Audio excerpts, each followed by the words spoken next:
গত বুধবার রাত 8টা খুলনা মহানগরীর হাজী মোহাম্মদ মহসিন রোডের একটি দোকানে বসেছিলেন সোহেল জমাদ্দার। এ সময় কয়েকজন যুবক ঘিরে ধরে তাকে। এক পর্যায়ে এসে দৌড় দিলে ওই যুবকরা তাকে পেছন থেকে গুলি করে। গুলিটি তার পিঠের ডান পাশে লেগে বুকের বাম পাশ দিয়ে বের হয়ে যায়।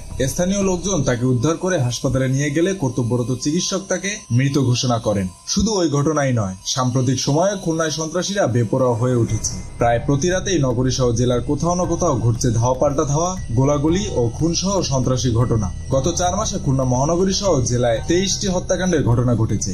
এতে শঙ্কিত হয়ে পড়েছে সাধারণ মানুষ। সাধারণ মানুষের অভিযোগ, গত 5 আগস্ট রাজনৈতিক পট পরিবর্তনের পর দীর্ঘ 4 মাস পেরিয়ে গেলেও খুলনায় পুরোপুরি সক্রিয় হয়নি পুলিশ, আর এ সুযোগটাই কাজে লাগাচ্ছে সন্ত্রাসীরা। খোঁজ নিয়ে জানা গেছে, গত 30 ডিসেম্বর রাত 8টার দিকে নগরীর নিরালা এলাকায় 10 থেকে 15টি মোটরসাইকেলে এসে একদল সন্ত্রাসী এলোপাথারি গুলি ছোড়ে। এতে পথচারী ইউনুস শেখ গুলিবিদ্ধ হন।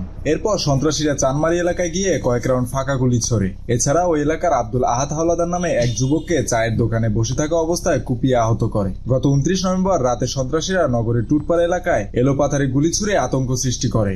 এরপর তারা ধারালো অস্ত্র দিয়ে কুপিয়ে 30 নম্বর ওয়ার্ড বিএনপির সাবেক যুগ্ম আহ্বায়ক আমিন মোল্লা বোয়িংকে গুরুতর জখম করে। ওই ঘটনার আগের দিনও সন্ত্রাসীরা বোয়িং মোল্লার ওপর ধারালো অস্ত্র দিয়ে হামলা চালিয়েছিল। তবে দৌড়ে পালিয়ে সেদিন জীবন রক্ষা করেন তিনি। 5 দিন চিকিৎসাধীন থাকার পর গত 4 ডিসেম্বর তার মৃত্যু হয়। এর আগে 2 নভেম্বর রাতে নগরের আলকাতরা মিল এলাকায় সন্ত্রাসীরা গুলি করে ও কুপিয়ে পঙ্গু রাসেল নামে এক যুবককে হত্যা করে। এ সময় সজীব ও ইয়াসিন নামে 2 যুবককে কুপিয়ে আহত করে সন্ত্রাসীরা। গত 5 নভেম্বর রাতে নগরীর বসুপাড়া এলাকায় সন্ত্রাসীরা রফিকুল ইসলাম মুক্তা নামে এক ব্যবসায়ীকে গুলি করে হত্যার চেষ্টা চালায়। গত 28 অক্টোবর প্রকাশ্য দিবালোকে সন্ত্রাসীরা গুলি করে ও বোমা বিস্ফোরণ ঘটিয়ে নগরীর দৌলতপুর থানার কালীবাড়ি বাজারের দত্ত জুয়েলার্সে ডাকাতি করে। তারা জুয়েলার্স থেকে স্বর্ণালংকার ও নগদ 2 লাখ টাকা লুট করে পালিয়ে যায়। এদিকে গত শনিবার সন্ধ্যা 7টার দিকে খুলনার রূপসায় দুর্বৃত্তের গুলিতে উপজেলার জয়পুর গ্রামের আব্দুল কাদেরের ছেলে মোহাম্মদ সাব্বির নামের এক যুবক আহত হয়। উপজেলার জয়পুর গ্রামে এ ঘটনা ঘটে। বর্তমানে তিনি খুলনা মেডিকেল কলেজ হাসপাতালে চিকিৎসাধীন রয়েছেন। খোঁজ নিয়ে জানা যায়, রাতের আধারে সন্ত্রাসীরা নগরীর বিভিন্ন জায়গায় মোটরসাইকেলে মহড়া দিচ্ছে, যাদের অধিকাংশেরই বয়স 18 থেকে 25 বছরের মধ্যে। এদিকে নগরীর জিন্নাপাড়া, মোল্লাপাড়া, লবণচোরা ও শিপিরাড এলাকার কয়েকজন ব্যবসায়ীর কাছে চাঁদা দাবি করেছে সন্ত্রাসীরা। মাদক বেচাকেনাও বেড়েছে।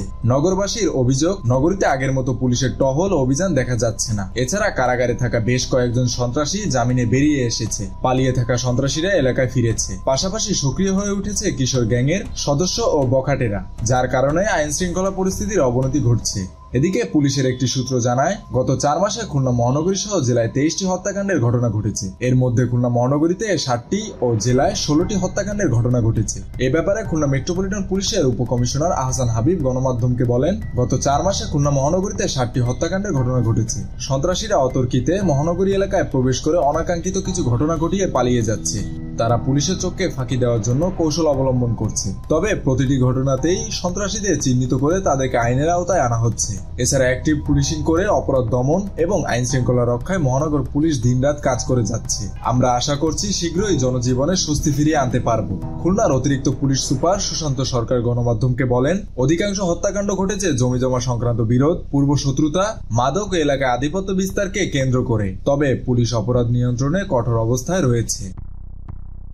মেহেদী হাসান বাপ্পি, খুলনা গেজেট।